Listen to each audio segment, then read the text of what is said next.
Hello everybody and welcome to another Nephilim Builds. Today we're going to protect those who cannot protect themselves as Kaladin Stormblessed from Kaladin Has a Bad Time. I mean the Stormlight Archives. As always, keep in mind that these videos are about capturing the spirit of the character rather than capturing their abilities perfectly. With that said, let's start with ability scores.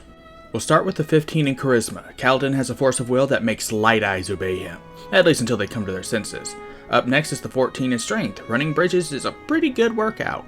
After that, we'll put the 13 into Constitution. Radiants are pretty tough, and then the 12 into Dexterity. I would like this to be higher, but we needed other things more. We'll put the 10 to Intelligence since we don't need it, and we'll dump Wisdom since he's not really in the best mental state through most of the series. For race, he's obviously human, though humans on Roshar are pretty different from regular ones, so we'll take Variant Human, putting our +1s into Charisma and Strength. We'll take Proficiency in Medicine to reflect his Surgeon's training, as well as the Polearm, Master Feat, Common, and one other language. He only speaks Alethi, so pick whatever, but we'll take Celestial since Syl is a little piece of divinity. For background, we're going to take Soldier, getting military rank, proficiency in athletics and intimidation, as well as land vehicles and one gaming set. We'll take Card since he knew enough to teach Saw.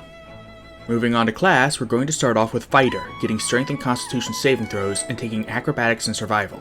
We'll also be proficient with all weapons, armor, and shields. At level 1 we get Second Wind and our fighting style, which will be great weapon fighting for two-handing a spear. At level 2 we get Action Surge, and at level 3 we get our Martial Archetype.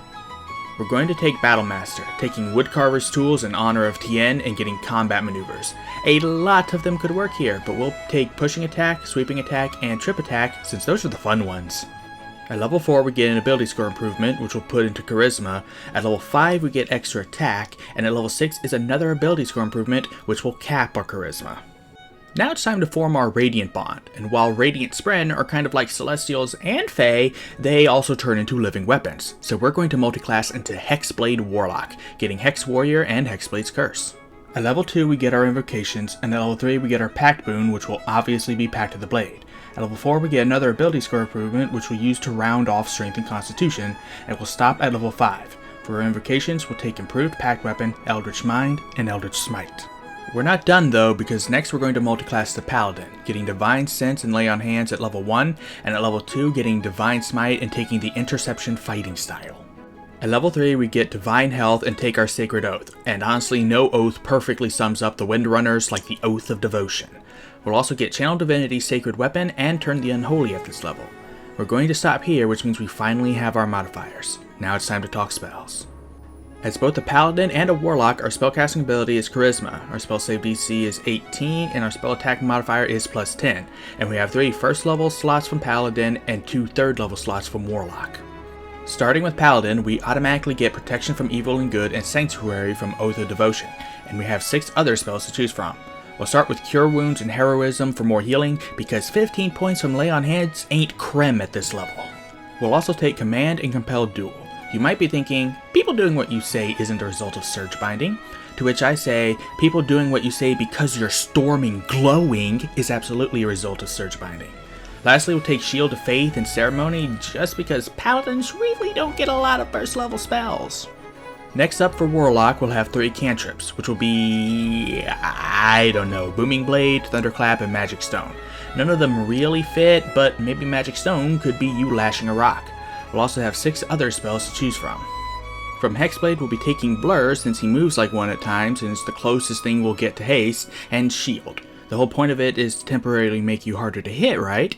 Just reflavor it as a reverse lashing, focus on a shield or on the ground in front of you.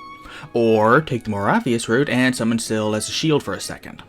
For the other 4, we'll take Hold Person to stick people to the ground with Adhesion, Spider Climb to walk on walls and ceilings with Gravitation, Expeditious Retreat if you need to get somewhere fast and can't fly, and, of course, Fly. Spoiler warning, this is about the only thing you'll use your Warlock slots on. Going back to the main sheet, we obviously need the Syl Spear, and I think we can all agree that Shard Blades are essentially Vorpal Swords. But unfortunately, the lovely people in charge of 5e hate spears, so a +3 one is the best we're gonna get. Kaladin also finally has his Shard Plate, which does my heart so much good because the fact that none of the Radiants wear armor of any kind stresses me out.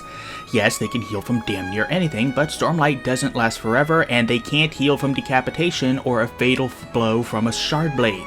And maybe you could argue that wearing armor requires them to use more Stormlight in the Surge Binding. I highly doubt that, but even if it does, I especially doubt it would take more than it would to heal from otherwise fatal wounds, from weapons designed to steal Stormlight. And you could even argue that with the Windrunners in particular, that armor would get in the way of their maneuverability. To which I say the Heavenly Ones already have them beat in that department, and against anyone else being able to fly at all is an almost insurmountable advantage. What I'm saying, Mr. Sanderson, is I'm not asking for a whole legion of Radiants fresh into their 4th ideal, but some breastplates and helmets would be lovely. Anywho, we're going to make the shard plate be +3 adamantine plate armor. I couldn't find a rule that says you can make adamantine armor +3, but I also couldn't find a rule that said you couldn't. If Crawford proves me wrong, then just drop the +3. As is though, our AC is 21, our movement speed is 30, and our average HP is 111 with 9d10 and 3d5 hit dice. And with that, we are done. Consider investing more in Constitution at the earliest opportunity. There is one thing though that I didn't cover, and that's Kaladin's newest trick where he can protect others with his shard plate. As luck would have it, there is a feature in 5e that would work perfectly for that, the projected ward from Abjuration Wizard at level 6, which we have just enough levels for. So why didn't I include it? Because our intelligence isn't high enough. And even if we gave Kaladin the minimum intelligence, because let's get real, we need other things more, that would amount to 13 points of shield to pass around. This late in the game, that would barely even protect yourself, let alone other people. But hey, maybe your Windrunner is smarter than Kaladin. I also wanted to leave room for whatever he'll be able to do once he swears his 5th ideal. Thank you everybody so much for watching. Let me know what you thought of this video down in the comments, and I'll see you all next week when I meet Pit from Kid Icarus. Journey before destination.